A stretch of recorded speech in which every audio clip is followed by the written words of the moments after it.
Assalamualaikum warahmatullahi wabarakatuh.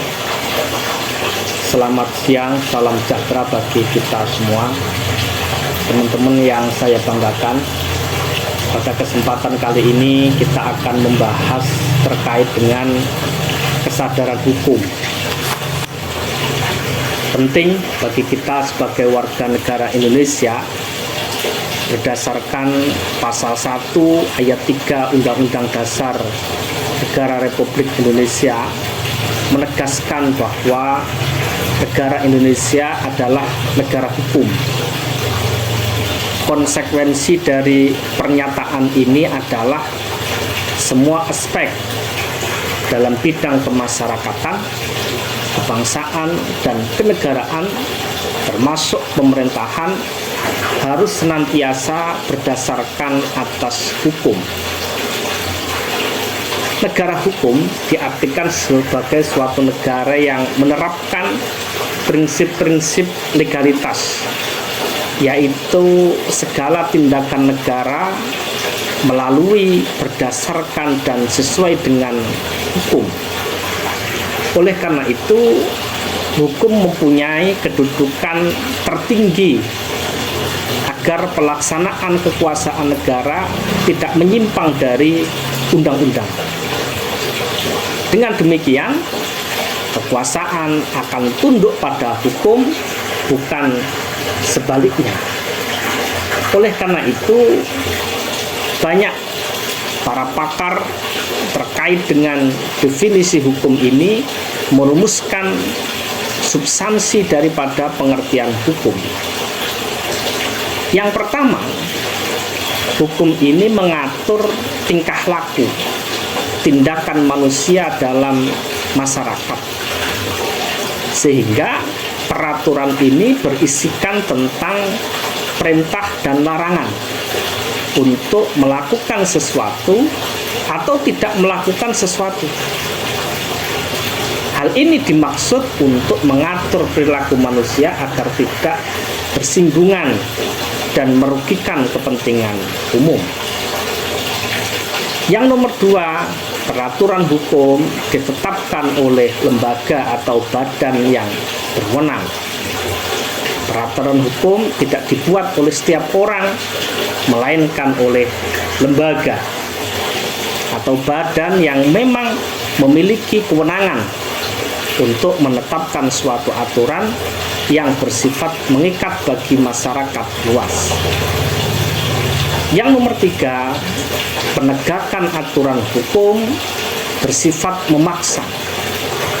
Peraturan hukum dibuat bukan untuk dilanggar, namun untuk dipatuhi.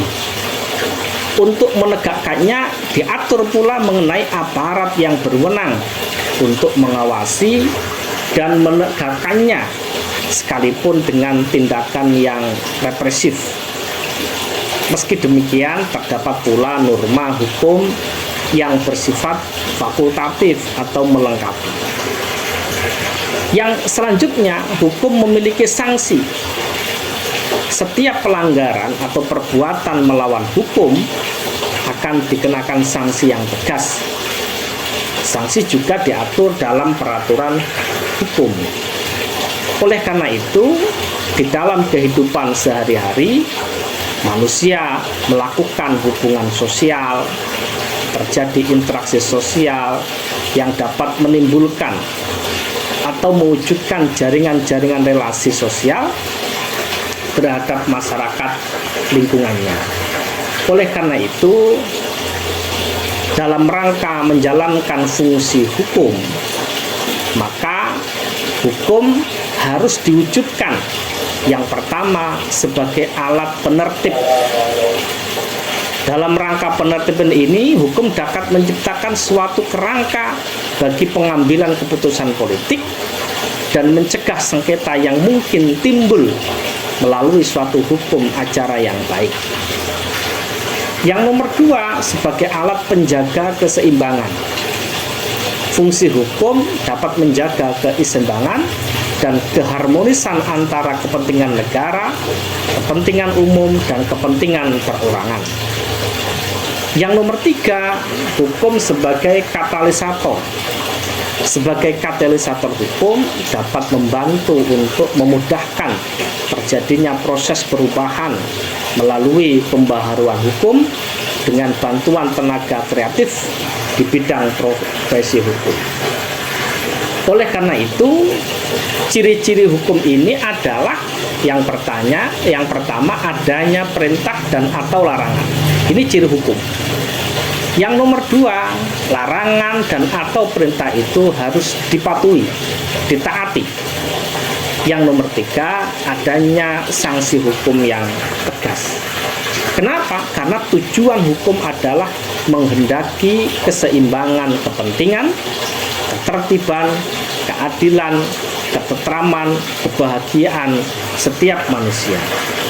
Oleh karena itu, hukum ini memiliki fungsi yang pertama sebagai alat ketertiban dan ketentraman masyarakat, yang nomor 2 sebagai sarana untuk mewujudkan keadilan sosial lahir batin, yang nomor 3 sebagai alat penggerak pembangunan, yang nomor 4 sebagai alat kritik, dan yang terakhir sebagai sarana untuk menyelesaikan pertikaian.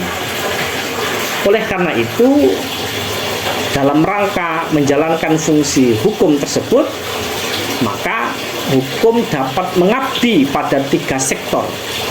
Yang pertama, hukum sebagai alat penertib. Yang nomor 2, hukum sebagai alat penjaga keseimbangan. Dan yang nomor 3, hukum sebagai katalisator.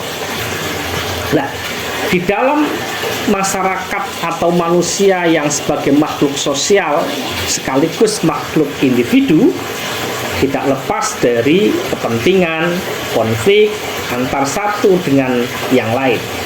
Maka salah satu tindakan yang kemudian bisa kita lakukan untuk menyelesaikan perbedaan antar kelompok, perbedaan individu dengan pemerintah, individu dengan individu, maka salah satu jalur yang bisa kita tempuh adalah jalur hukum. Kemudian di dalam kehidupan bermasyarakat, berbangsa, dan bernegara, kita paling tidak ada 2 tipe masyarakat. Yang pertama adalah masyarakat modern. Masyarakat modern ini adalah masyarakat yang sudah tidak terikat pada adat istiadat, apalagi adat istiadat yang menghambat kemajuan. Masyarakat modern akan meninggalkan, kemudian mampu mengadopsi nilai-nilai baru yang secara rasional diyakini membawa kemajuan. Sehingga masyarakat modern identik lebih mudah untuk menerima ide-ide baru. Yang nomor 2, ada namanya masyarakat tradisional, di mana masyarakat tradisional ini adalah masyarakat yang masih terikat dengan kebiasaan, adat istiadat yang telah temurun, sehingga keterikatan tersebut menjadikan masyarakat seringkali mudah curiga terhadap hal-hal baru yang menuntut sikap rasional, sehingga sikap masyarakat tradisional cenderung kurang kritis.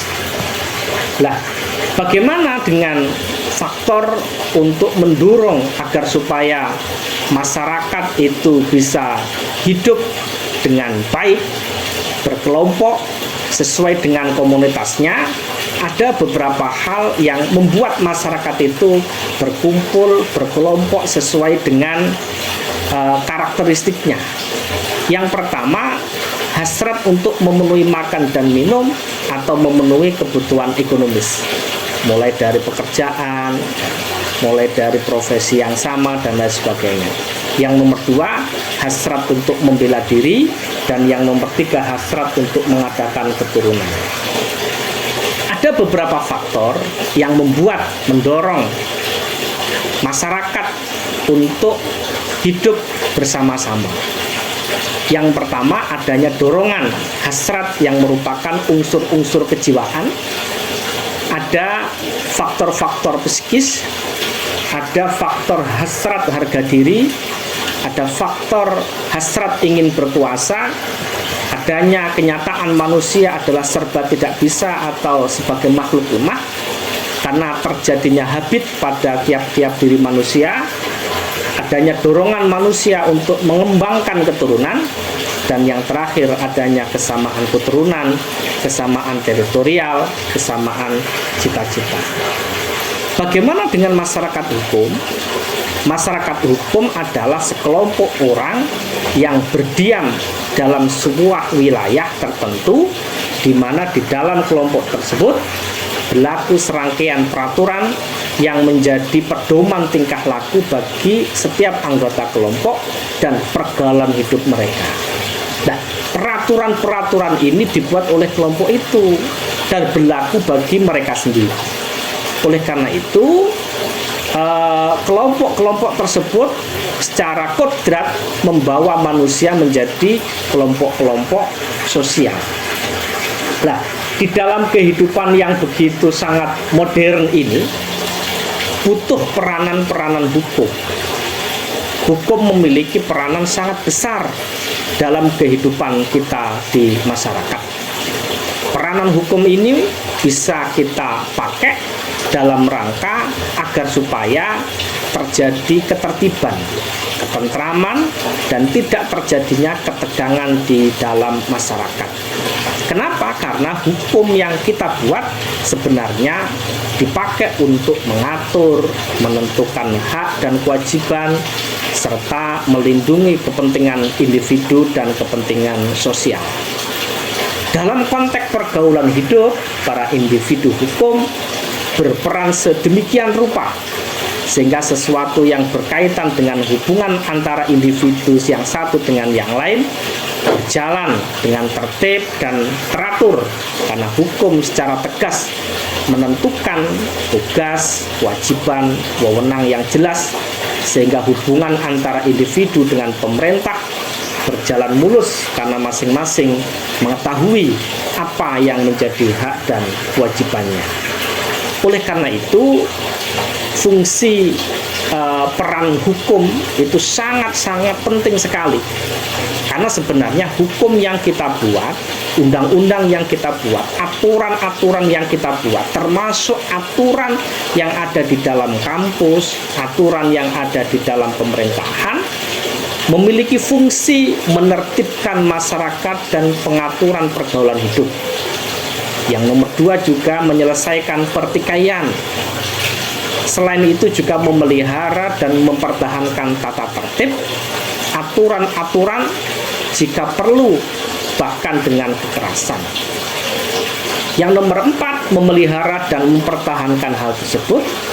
Dan yang nomor 5 mengubah tata tertib dan aturan-aturan dalam rangka penyesuaian dengan kebutuhan masyarakat.